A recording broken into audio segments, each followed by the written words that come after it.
దేవుని నామానికి వందనాలు. మీ అందరికీ నా వందనాలండి.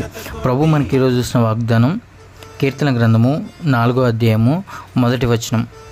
నా నీతికి ఆధారమగు దేవా, నేను మొర్రపెట్టినప్పుడు నాకు ఉత్తరమేమో. ఇరుకులో నాకు విశాలత కలగజేవాడు నీవే. నన్ను కరుణించి నా ప్రార్థన అంగీకరించుము. Praise lord. ఇక్కడ స్పష్టంగా దావీదు గారు మాట్లాడుతున్నారు. ఏమని మాట్లాడుతున్నారంటే, మనం ఆయన మొరపెట్టినప్పుడు నాకు ఉత్తరం ఇస్తాడు అనేది నిరీక్షణ నుండి ఆయన అంటున్నాడు. అయ్యా, నాకు ఉత్తరం ఇస్తావా? నాకు జవాబు దయచేస్తావా? నేను ప్రార్థన చేస్తున్నానయ్యా, నేను కష్టాల్లో ఉన్నాను అయ్యా, ఆర్థిక ఇబ్బందులతో ఉన్నాను అని నేను ప్రార్థన చేసినప్పుడు నాకు జవాబు ఇవ్వు ప్రభా అని ఆయన అడుగుతున్నాడు. నా నీతికి ఆధారమగు దేవా, నేను మొర్రపెట్టినప్పుడు నాకు ఉత్తరమేమో. ఆయన ఇంకొక ఈ వచనంలో అంటున్నాడు, ఇరుకులో నాకు విశాలత కలగజేవాడు నీవే. నన్ను కరుణించి నా ప్రార్థనకు అంగీకరించుము. ఇక్కడ ఆయన అడుగుతున్న విధానం ఏంటంటే, ఆయన ఇరుకులో నుంచి విశాలత కలగజేస్తాడు. ఎప్పుడు కలగజేస్తాడు తెలుసా? నీతిగా ఆధారమగు దేవుణ్ణి మనము సరైన రీతిలో మొరపెట్టినప్పుడు.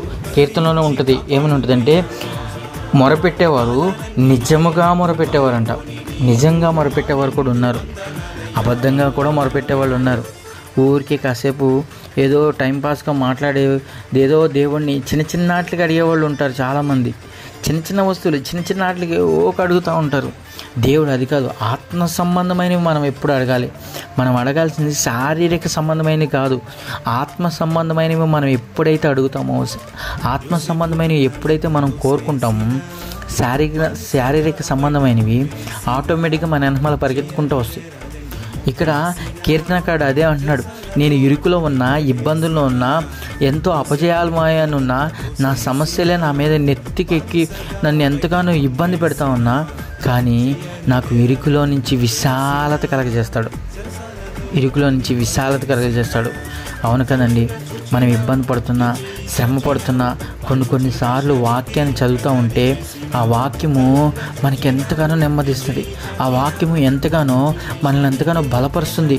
కొన్ని వాక్యము దేవుని సేవకుల ద్వారా మనం విన్నప్పుడు ఆ వాక్యం మనల్ని ఎంతగా ఆదరించబడతామంటే, ఆ వాక్యము ఇరుకులో ఉన్న మనల్ని, ఇబ్బందుల్లో ఉన్న మనల్ని, శాపంలో ఉన్న మనల్ని, మనము ఈ దుఃఖంలో ఉన్న మనల్ని అది ఏం చేస్తుందంటే విశాలతలోకి నడిపిస్తుందంట. విశాలతలోకి నడిపిస్తుంది. ఈ కీర్తనకారుడు అదే అంటున్నాడు, విశాలతలోకి నడిపిస్తుంది. ఆ విశాలతలోకి నేను వెళ్ళినప్పుడు ఆయన నా ప్రార్థన ఖచ్చితంగా వింటాడు, నా మొర ఖచ్చితంగా వింటాడు. అవునండి. దేవుడు మనం మొర ఆలకించాలంటే, మన ప్రార్థనకి జవాబు ఇవ్వాలంటే మొదట ఆ సృష్టికర్త అయిన దేవుణ్ణి మనం మరచిపోకూడదు. నా నీతికి ఆధారమగు దేవా అని కీర్తనకారుడు అంటున్నాడు, దావీదు అంటున్నాడు. మనం కూడా మన దేవుడికి ఎలాంటి బిరుదులు ఇస్తున్నాం? మనము సృష్టికర్తవైన దేవా, సర్వశక్తి కలిగిన దేవా, సమాధానకర్త అయిన దేవా, సర్వయుగములకు సజీవుడు అయిన దేవా అని నువ్వు ఏ విధంగా పిలవాలనుకుంటున్నావు? ఈయన నా నీతికి ఆధారమగు దేవా అని పిలుస్తున్నాడు. ఈరోజు ఈ వాగ్దానం చేత పట్టుకున్నప్పుడు నువ్వు ఏదైతే కష్టాల్లో ఉంటే, కష్టాల నుంచి నన్ను లేవనెత్తే దేవా అని నువ్వు అడుగు. శ్రమలుంటే శ్రమలో నుంచి లేవనెత్తే దేవా అని నువ్వు అడుగు. నువ్వు ఎప్పుడైతే అంటావో ఆయన నీకు జవాబిస్తాడు. ఎప్పుడైతే నువ్వు ప్రార్థన చేస్తావో, నీ ప్రార్థన కష్టాల్లో ఉండొచ్చు, ఇబ్బందుల్లో ఉండొచ్చు, వేదనలో ఉండొచ్చు, నువ్వు సమస్యల వలయంలో ఉండొచ్చు, ఆయన విశాలతలోకి నిన్ను నడిపిస్తాడు. విశాలతలోకి నిన్ను, నీ కుటుంబాన్ని నడిపిస్తాడు. ఇంతకాలం విశాలత లేక మనం ఉన్నామేమో, కానీ మన దేవుడు విశాలతను కలగజేయాలనుకుంటున్నాడు. దేవుడు అట్టి కృప నా అందరికీ దయచేయునుగాక. ఆమేన్. ప్రేమ కలిగిన తండ్రి, ఘనమైన దేవా, కృప కలిగిన దేవా, రాజ్యరక్షకానికి వందన స్తోత్రాలయ. ఇప్పటి వరకు మమ్మల్ని ఎంతగానో కాచి కాపాడి క్షేమాన్నిచ్చి భద్రతనిచ్చి నడిపించి పోషించిన విధానాన్ని బట్టి నీకు వందనాలు స్తోత్రాలు దేవా. అయ్యా, నా నీతికి ఆధారమగు దేవా, నేను మొరపెట్టినప్పుడు నాకు ఉత్తరం ఇరుకులో నాకు విశాలత కలగజేవాడు నీవేనని ప్రభా కీర్తనకారుడు తెలియజేస్తున్నాడు. ప్రభా, అవును ప్రభా, మేము ఇరుకులో ఉన్నప్పుడు ప్రభా మాకు విశాలత కలగజేస్తావు ప్రభా.